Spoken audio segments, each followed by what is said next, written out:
નવસારી જિલ્લામાં લઘુમતી સમાજના મતદારોના નામ કમી કરવા ખોટી વાંધા અરજીઓ મુદ્દે ઉગ્ર વિરોધ પ્રદર્શન કરવામાં આવ્યું. નવસારી જિલ્લામાં એસઆઈઆર અંતર્ગત થયેલ કામગીરી મુદ્દે રાજકારણ ગરમાયું છે. નવસારીમાં સમસ્ત મુસ્લિમ સમાજ અને જિલ્લા કોંગ્રેસ સમિતિ દ્વારા ઉગ્ર વિરોધ પ્રદર્શન કરી જિલ્લા કલેક્ટરને આવેદનપત્ર આપવામાં આવ્યું છે. જેમાં જણાવ્યા મુજબ નવસારીમાં લઘુમતી સમાજના મતદારોના નામ કમી કરવા માટે ફોર્મ નંબર 7નો દુરુપયોગ કરવામાં આવ્યો છે અને કેટલાક ભાજપના નેતાઓના ઇશારે મતદારોને ઓળખતા નહીં હોવા છતાં જાણ્યા અરજદારોએ યોગ્ય આધાર પુરાવા વગર મુસ્લિમ મતદારોના નામ કમી કરવા માટે વાંધા અરજી દાખલ કરી હોવાનું ષડયંત્ર રચવામાં આવ્યું હોવાના આક્ષેપ કરવામાં આવ્યા છે અને ચૂંટણી પંચ દ્વારા પણ ફોર્મ નંબર 7નો સ્વીકાર કરતા પહેલા વાંધો લેનારા અરજદારોની ખરાઈ કરવામાં આવી નથી. કોઈ આધાર પુરાવા વગર જ વાંધા અરજી દાખલ કરી દેવામાં આવતા નવસારી, જલાલપુર, ગણદેવી અને વાંસદા તાલુકામાં અલગ લગભગ 18,000થી વધુ લઘુમતી તાલુકામાં મતદારોના નામ કમી કરવા વાંધા અરજી થઈ હોવાનું જાણવા મળ્યું છે.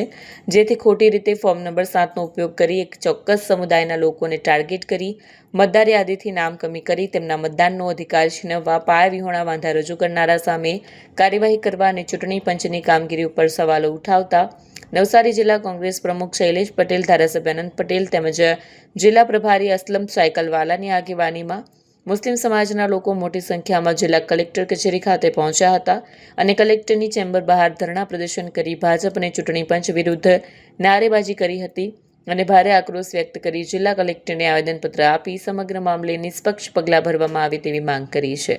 ઇમરાન મેમણનો રિપોર્ટ, આઝાદ ન્યૂઝ. પ્રક્રિયા દરમિયાન ફોર્મ નંબર 7 જે વાંધા અરજી મૂકવામાં આવી હતી એના વિરોધમાં આજે જિલ્લા કોંગ્રેસ સમિતિ અને મુસ્લિમ સમાજના આગેવાનો સાથે અમે આવેદનપત્ર આપવા નવસારી જિલ્લા કલેક્ટરની ઓફિસે આવ્યા. કલેક્ટરશ્રીના આદેશ અનુસાર માત્ર 5 જ જણા અંદર પોતાની રજૂઆત કરી શકે એવું છે, એટલે અમે 5 જણા અમારી રજૂઆત કરવા જઈ રહ્યા છે.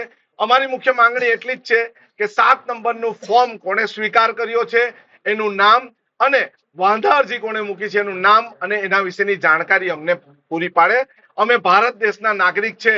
ભારત દેશના બંધારણમાં એવું લખ્યું છે, ભારત દેશમાં જન્મેલો કોઈ પણ સ્ત્રી પુરુષ જન્મે એટલે એને ભારતનું નાગરિકત્વ મળી જાય છે અને 18 વર્ષ પૂરા કરે એટલે એને વોટિંગ કાર્ડ અને મત આપવાનો અધિકાર મળી જાય છે. ભાજપની તાનાશાહી દ્વારા એમના વિરોધમાં કોઈ નવું ઊભું ન થવું જોઈએ એના માટે નામ કાઢી નાખવાની પ્રક્રિયા થાય છે. અમે એનો ઘોર વિરોધ કરીએ છીએ. આજે અમે 5 જણા રાતે 10 વાગે તો પણ અમે 5 જણા અમારી વાત મૂકવા જઈશું.